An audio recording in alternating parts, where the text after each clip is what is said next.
Welcome to the Leadmore podcast. I'm your host, John T. Meyer. The Leadmore podcast is the show where we sit down with the leaders of today to help inspire and create more leaders for tomorrow. Because I believe the world needs more leaders. And you should be the next one. In this episode, we sit down with the Secretary of Tourism for the state of South Dakota, Mr. Jim Hagen. Jim is an incredibly bright person. We talk about what was it like to lead the tourism industry through a pandemic. Very difficult, as you can imagine. We took a look at the state of tourism now kind of coming out post-pandemic, or at least here in the summer of 2021, what that looks like. How has the American tourist, how has their mindset changed? And we also dug into how do you as a leader, how did you balance the difficulty of wanting to be able to keep these tourism businesses open, hotels and restaurants, and keep their livelihood while also making sure people were safe throughout this whole pandemic. So fascinating conversation. He uses and shares a ton of data of how the state of South Dakota thinks about tourism from a marketing standpoint, from a tax standpoint. Really interesting. I think you're going to enjoy the conversation here with Jim Hagen.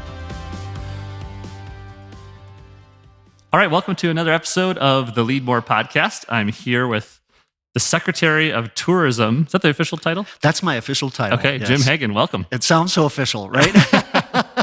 Oh, it's good to be here, And how many John. years has it been in that role already? You know, I started in 2011, and 11, so okay. 10 years, So going on 11. 2 administrations? Actually, I have worked for, this is my 4th governor. Okay. Actually started with Governor Janklow when he was because you governor. and then you left. Yes, and so worked for Governor Janklow, left for a bit, came back and worked for Governor Rounds for a couple of years, then left to go work for Crazy Horse Memorial as their national fundraising director and public relations director, which was a really fun experience. Then came back to work for Governor Dugard and now Governor No. That's crazy. Yeah, you've had a lot of different Right. leaders, very different styles. Yes, for sure. And from South Dakota, right? Correct. Yes, I was born in Sisseton, Mhm. grew up in the northeast corner, then moved to Aberdeen, graduated from Aberdeen Central High School. Okay.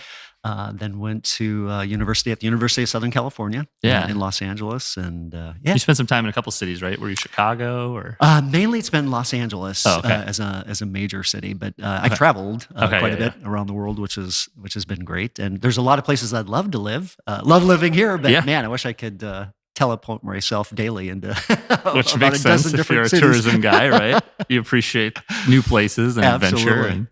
And, so that's why I'll let you explain to the listeners, what does a Secretary of Tourism do and why do states have this department? Right. Oh, such a great question. So, very basically, our mission as a Department of Tourism is to attract visitors, both domestically and globally, to South Dakota, and to showcase all these amazing attractions we have, whether they be state parks, national parks, mom and pop diners, doesn't matter, because we have so much here. So really, we're focused on getting visitors here, getting them to stay for a couple days, if not longer, generating that tax Spend revenue. money, Yeah, exactly. We have 4 main teams in the department. So one would be our global marketing and brand strategy team. So they are working on a daily basis on all of our campaigns. Just making South Dakota look good. Yeah, exactly. Planning TV, social media, public relations, digital out-of-home activations, you name it. So they're busy. We just finished yesterday, actually, with putting the final wraps on our fall marketing, and now already looking at next summer's peak marketing.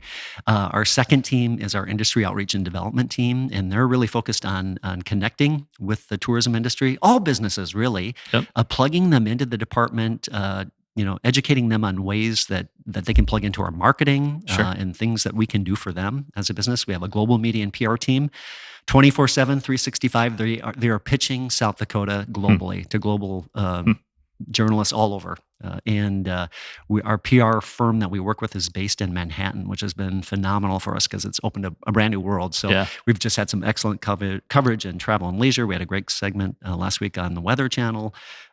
So they're busy all the time pitching South Dakota. And then our final team is the Global Travel and Trade team. And they work domestically and internationally to connect the travel trade. So really group tour operators in foreign markets to educate them on South Dakota's product, so they in turn can entice customers, whether it be in Germany, France, Italy, you Wow. name it, to book a vacation to South Dakota. They also do a lot of traveling internationally. They do a lot of international travel shows and domestic travel shows. So that's it in a nutshell. But That's good. that's a department as a whole. And we're busy. And why do we have?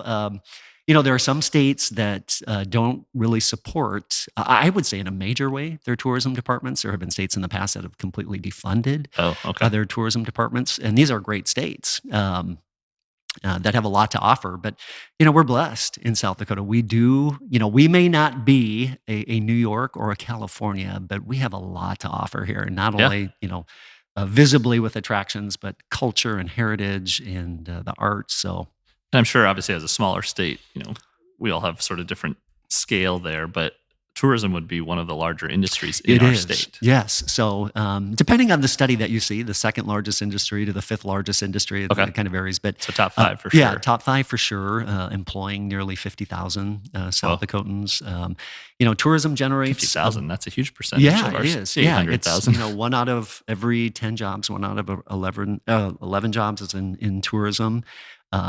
The industry generates 11% of all state sales tax collection. So that's huge. You take that away, this state looks fundamentally different from an economic standpoint. And a lot of people probably don't know this, but I remember learning it when I first met you. It's interesting model. It's funded by like a hotel tax. So it used to be generally funded with tax dollars from the state because of a property tax revolt in '95. Then Governor Jankel was looking for any sort of revenue to help with property tax relief. So tourism was defunded, but he also supported a plan to place a penny tourism tax on hotel rooms, rental cars, tourism-intensive businesses. That's now grown to a penny and a half. But yes, we receive the bulk of our funding from that tourism tax, and then we also receive about $3 million to $3.5 million from Deadwood Gaming, which is a dedicated funding source as well. So our budget, depending upon the year, is somewhere around $16 or $17 million. Well, I love that idea because it's like you're working to grow your own budget and support the state and earning revenue. I remember at your conference, it's something like every dollar yields. It was a huge return. Yeah, I mean, it is so nice to have a dedicated funding source. Some years when the economy isn't as hot and it doesn't generate as much money as you wish it could or would, but that's okay. To know you have that steady source of income. Yes, for every dollar we spend, we see a return of $3 to $4, depending upon the year. In sales tax revenue. So for every dollar we spend, we're seeing $41 returned in visitor spending. So those numbers are actually higher. Those are very conservative numbers. We haven't done that study. We were going to do a new study last year, but because of the pandemic, we pulled back. But it's been a couple of years, but we'll probably end up doing that study. My business mind likes that numbers. Those are good return. Return on investment, exactly. Absolutely. Well, we were talking before we hit record, and you were talking about your different departments. I think I was a little naive to think that somebody in South Carolina would see a random article that mentions South Dakota and just decide, well, let's pack up and go visit. Right. But it seems like it really does happen. It does happen. And, there's technology. There's a company called Arrivalist that actually has about 180 million smartphones or smart devices in their database. And so they're a technology that allows us to track visitation on an hourly basis. So I gave an example the other day to a group. We call him Visitor 34. He's from Hudsonville, Michigan. Last July, he interacted with one of our digital ads on his smartphone.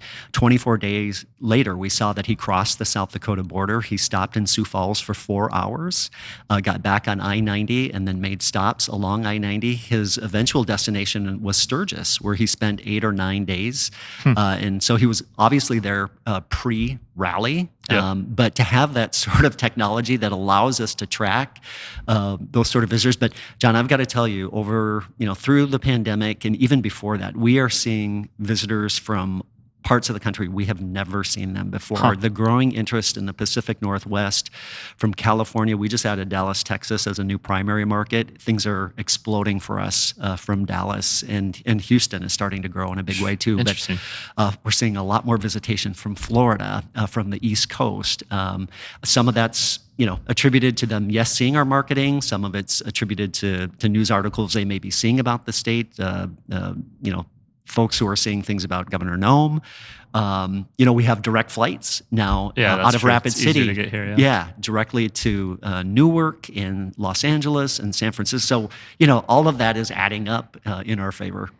So let's talk about, you just mentioned it, how your life has changed. Everybody's has, but as a Secretary of Tourism, your job is to bring people to gather, to come, and then a pandemic happens and we're not supposed to do any of those things. Right. So take me back 12 months that we're recording this in May. What were you guys, was it just like just stalled, or how did you prepare? Right. So, because summer is such a big time. Oh my goodness. Yeah. I can think back to March, and it was a scary time. Yeah. John, I know for you, for everybody. I mean, we just didn't know. I mean, would there be a tourism season? Our initial thoughts was no. Yeah. What was going to happen?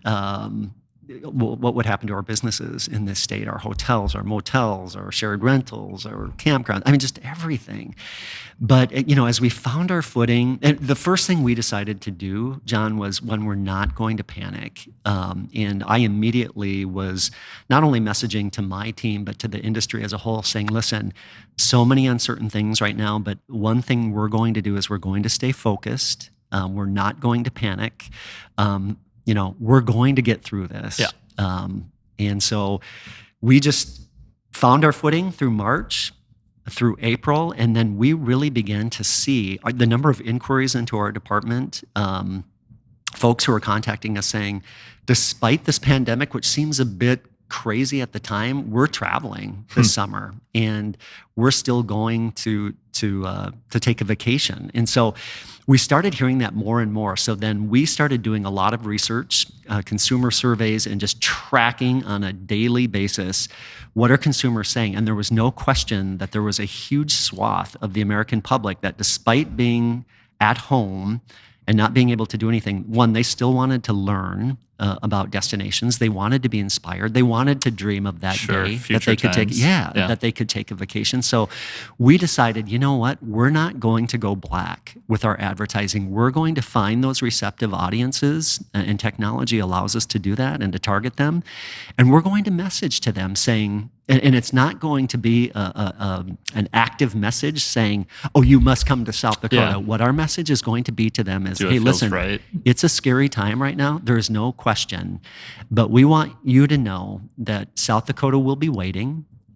When the time is right for you, whether that be next month, 6 months from now, next year, or 2 years from now, great places are waiting when the time is right for you. And when you get here, our promise to you is that this industry is going to be prepared to keep you safe, and we will have protocols in place to do that. And so we just found our footing, and there was an inflection point on May 22nd. I'm still picturing the graph in my head where we saw visitation spike in this state on May 22nd through this arrivalist data that we track.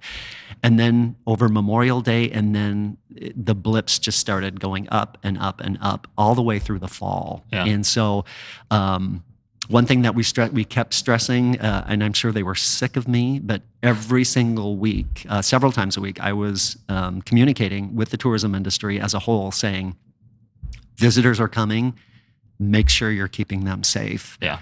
Have your sneeze guards in place, have signage, have hand sanitizer, make sure you're cleaning those rooms, make sure you are following CDC guidelines, recommendations from the South Dakota Department of Health. Do what you have to do and let them see very visibly that you're taking care of them. Make them feel comfortable, yeah. And that's what made it such a complicated issue, right? Right. Jane Doe, who's got a hotel in Sturgis and she needs to keep her business open to have her livelihood, but then also so much was unknown and we want to be safe. How did you, you couldn't push too hard, but you also had to support. Right. So, obviously there were businesses that just didn't feel comfortable in opening, and totally understood that and appreciated that. So one thing that we also were very, very quick to do, and we're very, steady about doing on a weekly basis too, was keeping them updated on, okay, here are the relief programs that are coming down the pipeline. Here's the federal relief programs. Here's what's available through the Small Business Administration. Here are the loans. Here are the grants. So just making sure that they knew there were lifelines out there for them. Yeah, that's smart. And I think part of the challenge, it sounds like you guys did that well, was I felt like at a national level, especially communication or direction was a little inconsistent. Right. Right. What Right. can I do? What should I do? What shouldn't I do? No question. And so we just, we really took, obviously we know South Dakota as a state stayed open, but there was very clear direction from the South Dakota Department of Health. And I will have to say the CDC was really good about putting out protocols for businesses, whether you were a restaurant, a hotel, Sure. a campground, on things that you could be doing and should be doing. Yeah. And so that was incredibly helpful. And the U.S. Travel Association, which is the big advocacy group that represents tourism nationwide, they were excellent too on almost a daily basis, helping us navigate as well. That's good.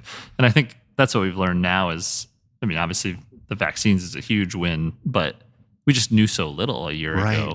So like what precautions to take, or frankly guessing a little bit. Guessing, yeah, and there's no question that guessing was a part of the equation on so much. But we there were certain things we knew for sure that were important. That if you washed your hands very thoroughly, if you were using hand sanitizer, if you were social distancing, if you were wearing masks, and there was inconsistent messaging on that, but we just tried to provide as much accurate information as we could, and then left it up to the industry to implement. And I have to say, going out and about during those times, I wasn't traveling a lot, but I was going at different times in a strategic manner just to check and see how things were going. And our industry really did a great job.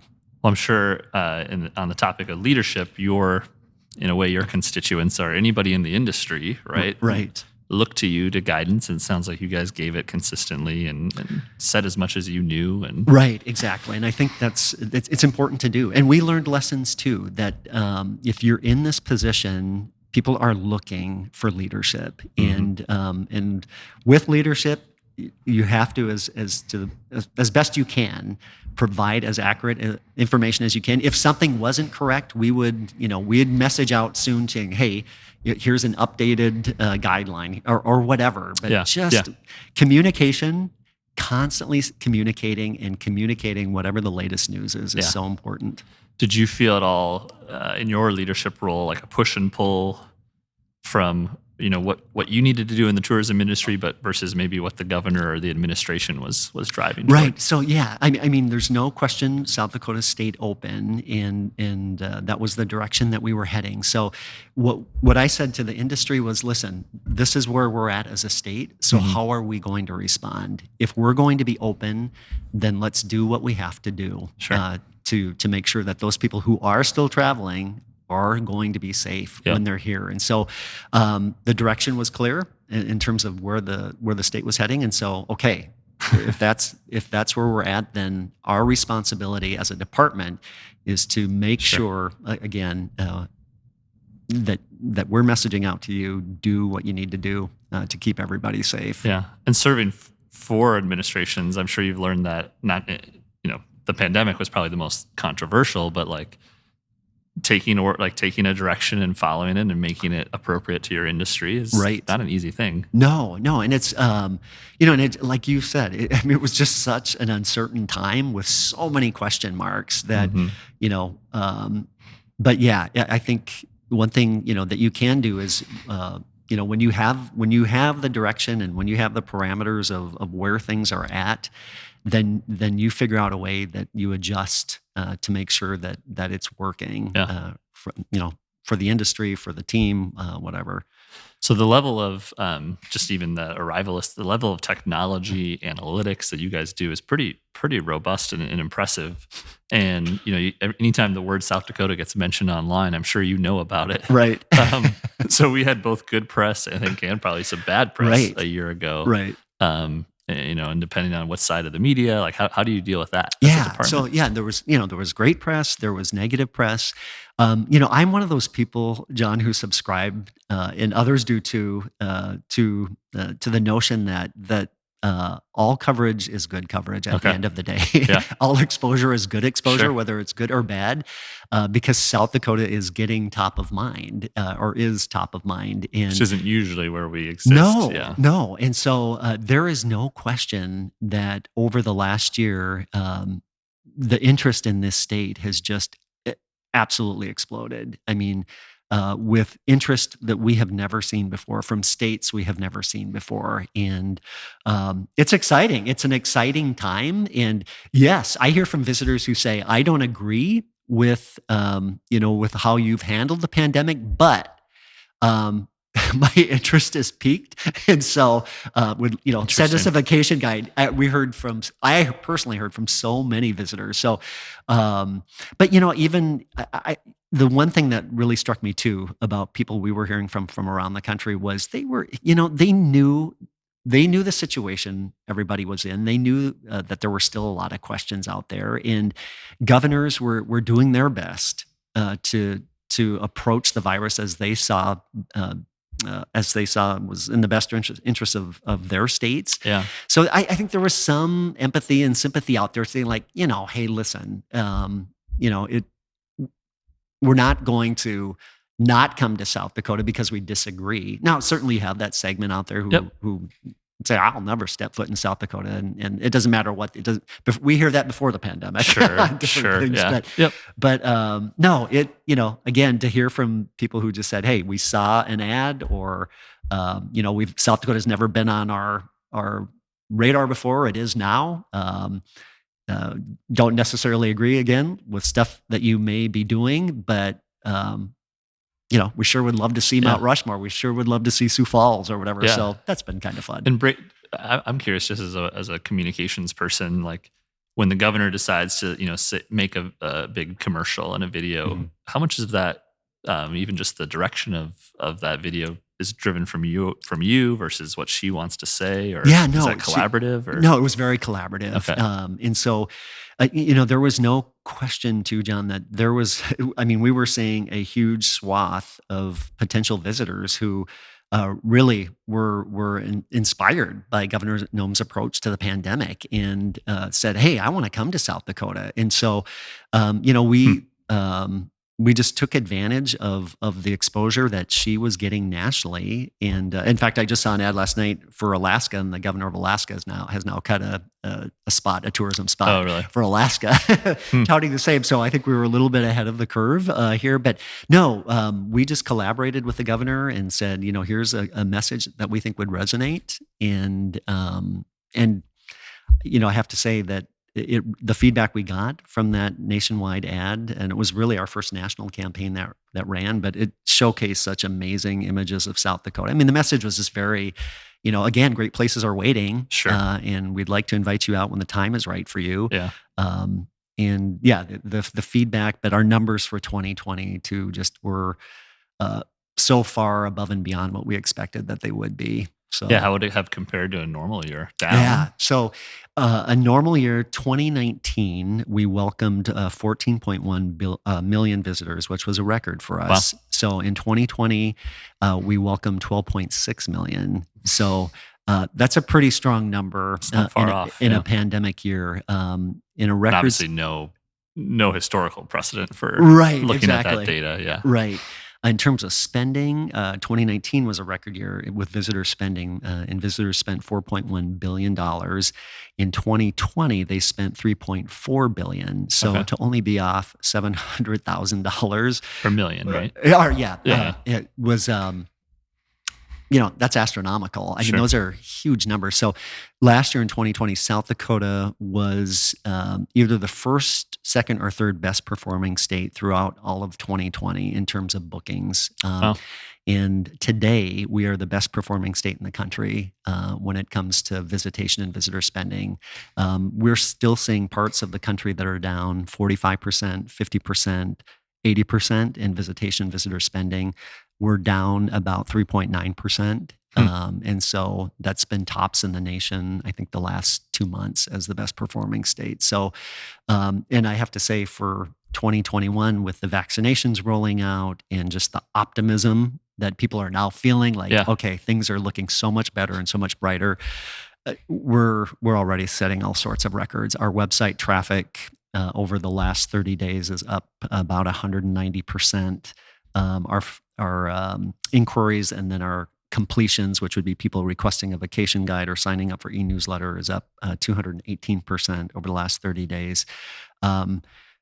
there are campgrounds and hotels and other attractions that are already booked solid through fall.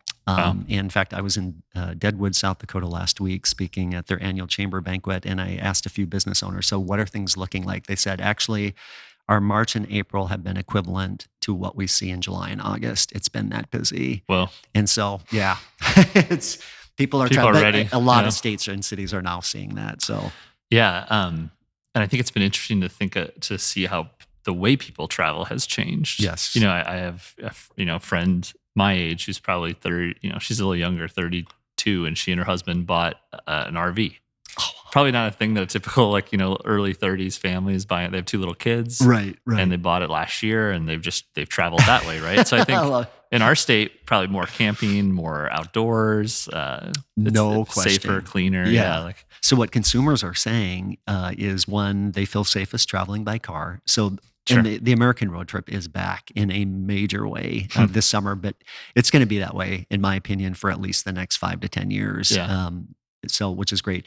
RV sales, as we know, have gone through the roof. Campgrounds are so booked solid.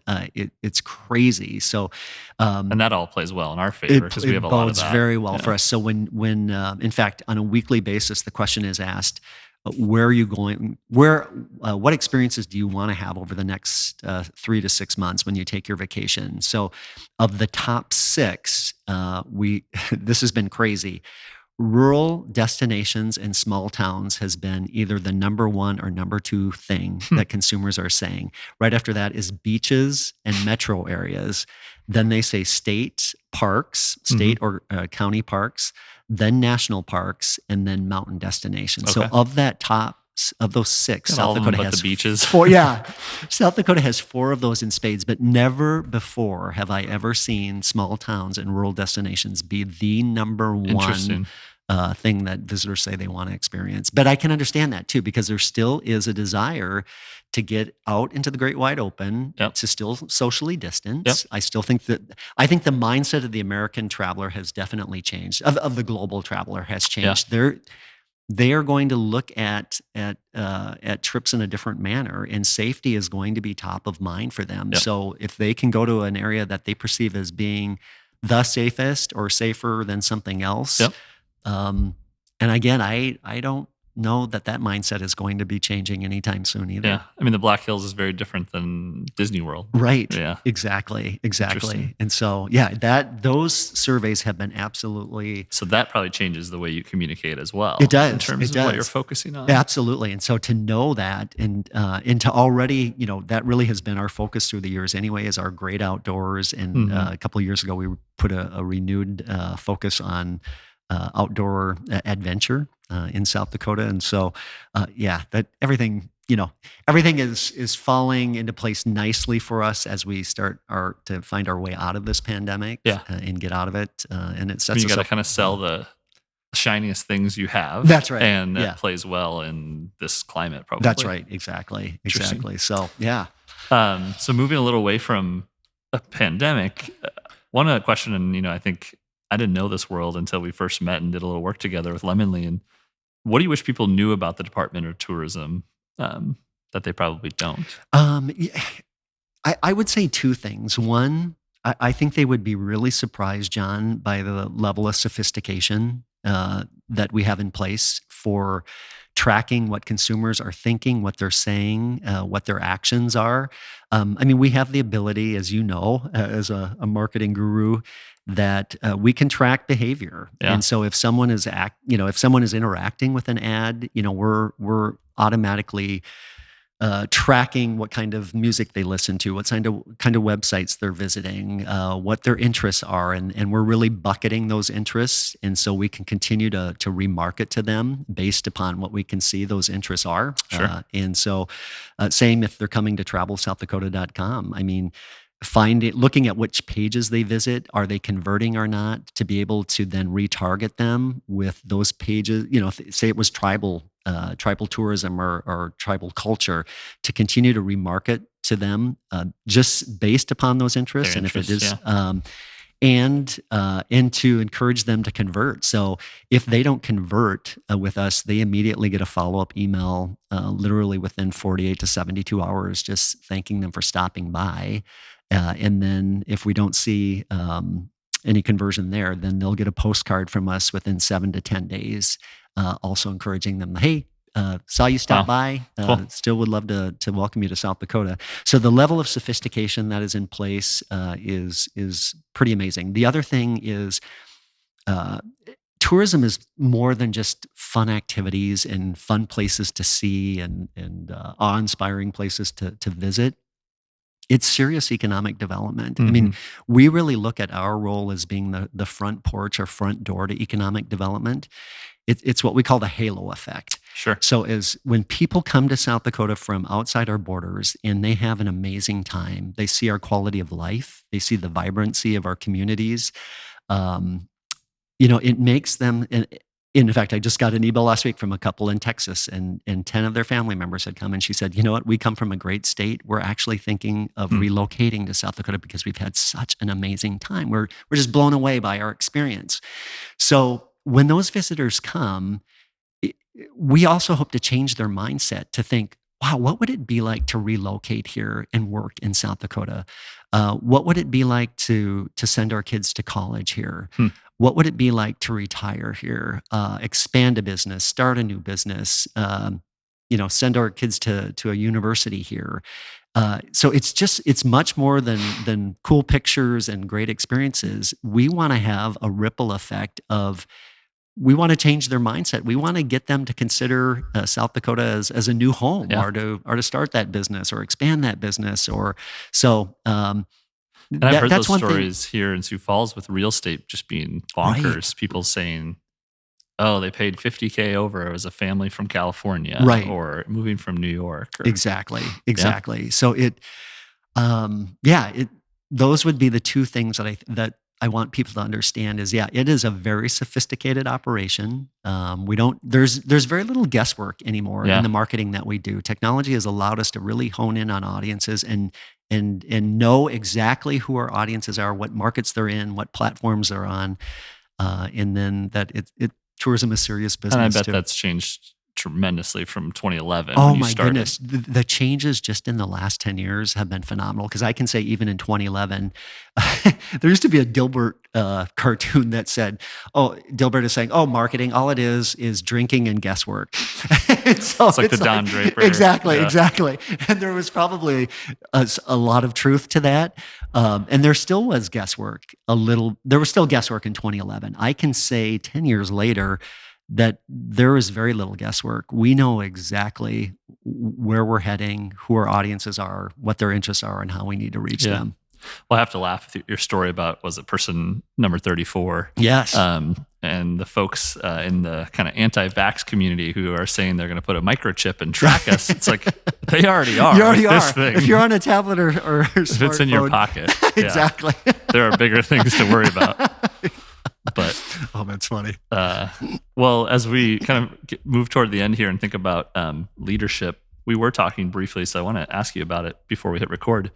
You've changed the kind of the structure or the way you run the department quite a bit, I think, since you came, right? In terms of where people work and getting the best talent. And so how do you think, as a leader of this department, how have you tried to change the culture of the Department of Tourism? Right. Oh, that's such a good question. So, one, I'm a big believer in strategic planning, and we've all been through it. And sometimes it can be the worst experience in the world, and at other times it can be the most inspiring experience. And so, we 5 or 6 years ago embarked upon a new strategic plan. Found a group out of Portland, Oregon, that we have been working with consistently, who focuses in on tourism, but we just love their approach because it's inclusive. It's just not top leadership. It's inclusive of your entire team throughout the entire process of strategic planning. So one, that has been important for us to get that roadmap in place. We're actually starting on a new strategic plan in just a couple of weeks here. And we'll be working over the next couple of months. But as a leader, important to us to set, there are always 5 values that we live by. Collaborative culture, can-do attitude, inclusive communication, a safe place to cultivate ideas, and passionate enthusiasm. I like that. And those are the values that we live by. And so it's always been, we want to create that environment. I have always said, it's always been my philosophy that the worst work environment in the world is one in which you walk in the front door and you have a pit in your stomach because you hate coming to work. And I've been in that situation. Sure. And so I always want to put myself as a leader in my team members' shoes. And I want to create an environment.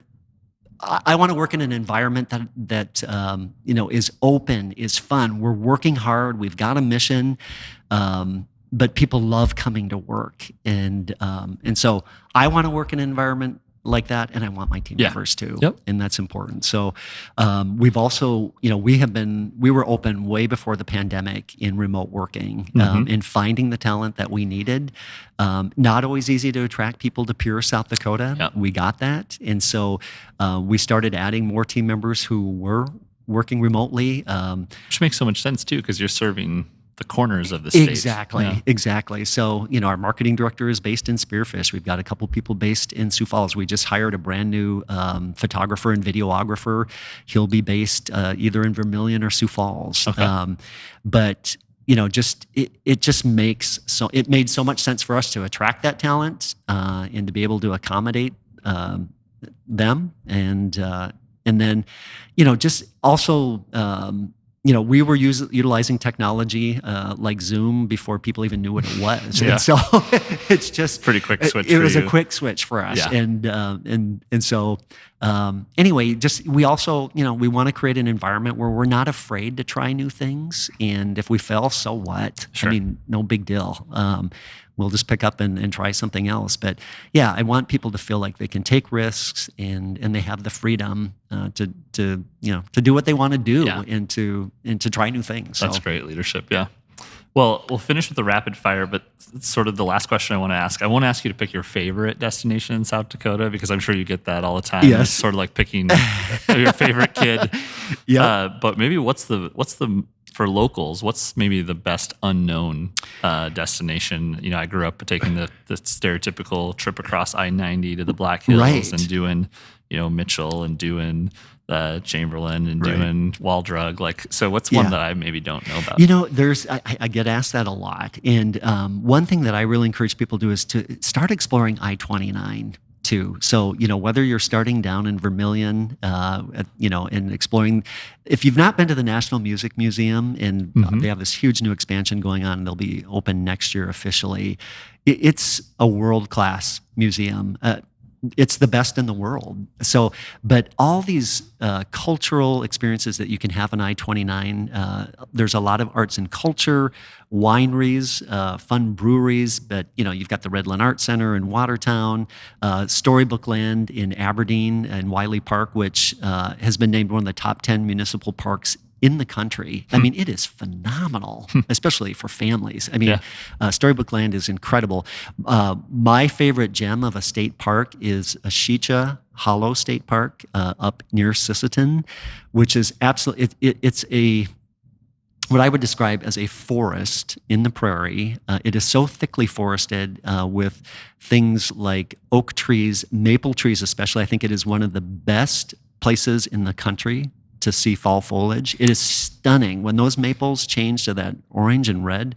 But Ashicha Hollow State Park is a hidden gem. I don't know that one. It's absolutely gorgeous, and there's so much legend, Native American legend and lore in that park as well. So, just off the top of my head, we're so used to the I-90 corridor, but one thing you're going to see from our department this summer is a big new emphasis on off the beaten path destinations. Sure. We're working with a company and we'll be sending out a survey soon to our industry. Tell us 2 or 3 things in your small community, whether it's a diner, a famous gymnasium that still has its cool Hoosier-like wooden floor, all that stuff. Just tell us what visitors would find, or maybe it's an event of some sort of festival.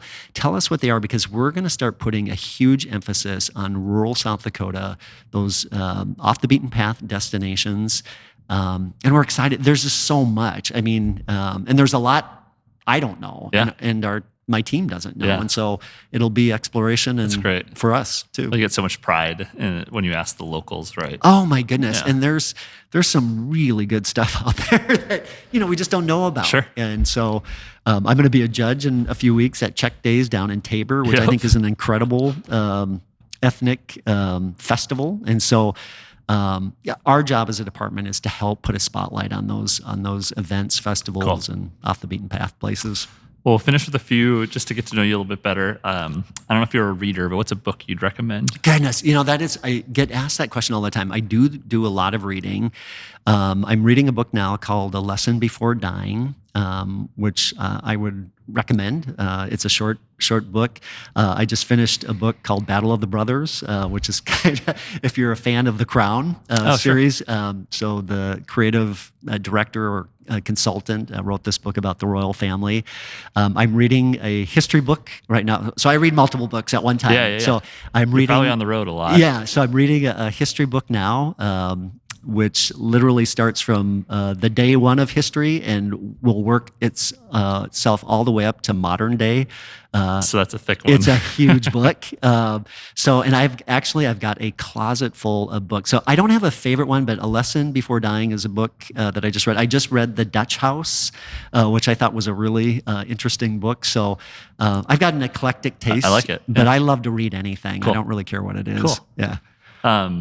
You probably couldn't really avoid the pandemic given your job, but I've been asking guests, how did you unplug or stay sane in the last year? Yeah. Oh gosh. I didn't unplug enough. I can say that, and that's one thing that I didn't set a good example for my team. But I think the best thing for me was just staying connected to my family and appreciating those things I had taken for granted, Sure. or that we all take for Yeah. granted.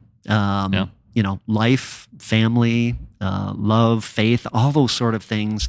I think there definitely was, a point where I got to where I just said, yeah, those are the important things in life. And I think the pandemic, we, like you said earlier, we didn't know what was going to happen. And you start thinking about your mortality, right? And so, you just want to spend time with those you love and appreciate the important things. I know that sounds cliche. Well, I love what you said about like the mindset of the American traveler has changed, and I think so has the family or the way we spend our time, our priorities have sort of had a reset. Yeah, and I hope that stays because as, when we get back to normal and life can get too crazy, I need to keep reminding myself of that. Agreed.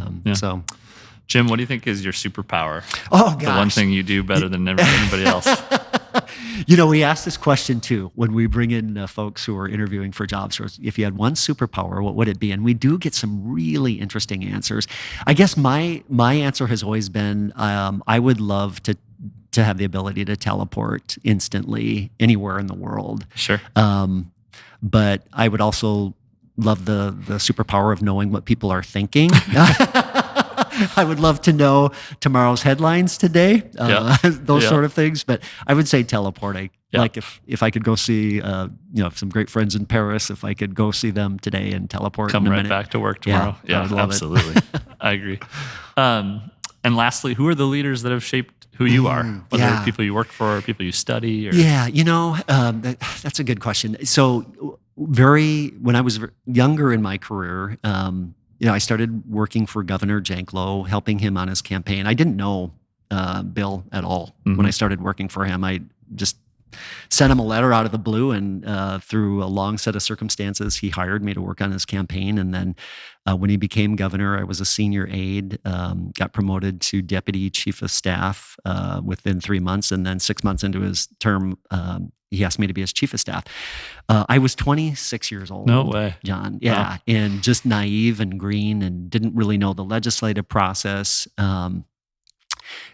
Bill taught me a lot. Now, there's one thing people often ask me about him. Geez, what was it like to work for Bill? Because he had this reputation as this hard-charging, gruff, blah, blah, blah. And there's no question that Bill was that way, but he also had this side of him, John, that was so thoughtful and so compassionate. And I used to say to him, Bill, I just wish people could see this side of you. more. And, he'd get embarrassed and he really, now Hagee, but Bill had an incredible work ethic. He read more than anybody I've ever met. He's the smartest man I think I'll ever know. He was so read on so many different topics, whether it be economics, commodities, avionics, the economy, investment bank. He just knew so much about everything. It was a tutorial every day. But seeing his work ethic, and he was very focused on the job at hand. Like, he was passionate about moving South Dakota forward. Now, whether you agreed or disagreed with his tactics or his policy decisions, the passion he had for really wanting to move the state forward was something that really has stuck with me. Like, again, we may be on different political divides. We, may have all these sort of differences, but at the end of the day, I always want people to know too that I'm passionate about this state. I want the best for the state. I want the best for the citizens of this state. And I think that's been the biggest lesson for me from all leaders that I've worked for. I mean, I see that same passion in Governor Dugard. Governor Rounds had it. Governor Nome has it. And again, they may have different styles and different tactics, but at the end of the day, they truly do want what's best. And, and as a Department of Tourism, we want that too. Yeah. And in a role that has become so public and probably scrutinized, I'm sure it's interesting to get to know these leaders behind closed doors. Right. To really get to know who they are. Exactly. Exactly. And so, and there have just been lay people that I've met through the years too, who are just hardworking, South Dakotans who love their families and, do good work, and they give back to their communities. They're charitable. Those sort of people, those kinds of people have had influences on me too. So, cool. Yeah. Not just leaders, it's just everyday people absolutely. too. Yeah. Absolutely. Well, this has been fun. Thanks for educating us a little bit and sharing some great stories. And I hope that the summer ahead will be a great one for South Dakota. Thanks, John. I appreciate everything you do. Appreciate your leadership, and thanks for having me on. This was really fun. This is great. All right, that was our conversation with Secretary of Tourism, Jim Hagen. Jim, thanks for coming on the show. I enjoyed that conversation, and I learned a lot. So we drop new episodes of the Leadmore podcast every Thursday. You can listen at leadmorepodcast.com. You can subscribe wherever you listen to podcasts, Spotify, Apple, Stitcher, whatever. Subscribe, give us a 5-star review if you have a minute. And thanks for listening. Take care and be well.